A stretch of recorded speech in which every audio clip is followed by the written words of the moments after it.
আমাদের এই ITC sunrise ঢাকি উৎসবের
আমরা থিমের পিছনে যত টাকা খরচা করি কিন্তু আমাদের ঢাকের পিছনে কিছু অন্তত খরচা করা উচিত।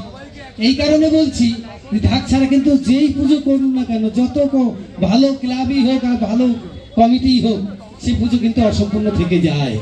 বাজনা, এই আড়াই কাঠির বাজনা ঢাক ছাড়া অন্য কোনো যন্ত্র কিন্তু সম্ভব নয়। তো ঢাক কিন্তু অঙ্গাঙ্গিভাবে জড়িত পুজোর সঙ্গে। এবং আজকে যে ভাবনা, আজকের এই যে ঢাকি মহোৎসব, এই যে এত ঢাকি আমরা একসঙ্গে জমায়েত হয়েছি, একসঙ্গে আমরা আজকে যে অনুষ্ঠান করছি, ঢাকি মহোৎসবের একটা বড় অনুষ্ঠান এখানে হচ্ছে। তো এটা তো আমার মানে ভীষণ ভীষণ, আমি এত বড় অনুষ্ঠান আমি আশা করিনি কখনো যে এত বড় একটা অনুষ্ঠানে এত ঢাকি নিয়ে আমি কাজ করতে পারি।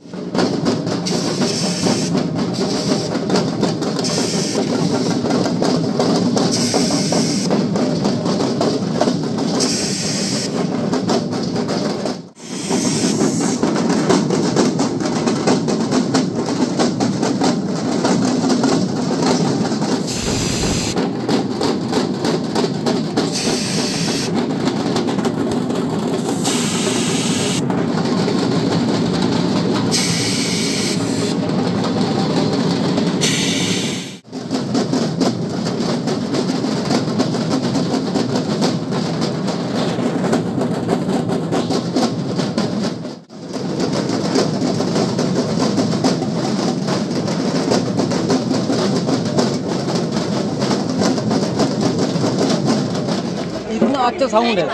आज मोहन है, आज से दुर्गा पूजा स्टार्ट है, क्या बोलेंगे दादा? आज जो दिन है ना, महालय का दिन है, तो नवपत्रिका जो है नव दुर्गा, तो आज का खास दिन पूजा एक्चुअली शुरू हो गया। इतना आनंद, इतना खुश, इतना गर्व होता है जो बहुत अच्छा लग रहा है। इतना ढाकी से एक साथ में बजाएगा तो बहुत बहुत अच्छा लगता है। আড়াই কাঠির বাজনা দিয়ে মায়ের আগমন হচ্ছে, আমরা জানি মায়ের চক্ষুদান হয়, কি বলবেন? মায়ের আগমন তো প্রতি বছর হয়, এবছরও হবে। মায়ের আগমনই অলরেডি কিন্তু আজকের থেকে প্রথম নবদুর্গা যদি বলা হয়, নবদুর্গার প্রথম পুজো কিন্তু আজকের থেকেই শুরু হয়ে গেছে, নবপত্রিকা। কিন্তু এই যে পুজোর যে আনন্দ, পুজোর যে ঢাকের সঙ্গে যে অঙ্গাঙ্গিভাবে একটা জড়িত, যে ঢাক ছাড়া পুজো কিন্তু অসম্পূর্ণ থাকে। এবং ঢাক নিয়ে এই যে সানরাইজ আজকে যেটা ভেবেছেন, এটা অনেক বড় আমাদের ঢাকি সম্প্রদায়ের পাওনা এবং আমি ভীষণ ভীষণ গর্বিত। Thank you.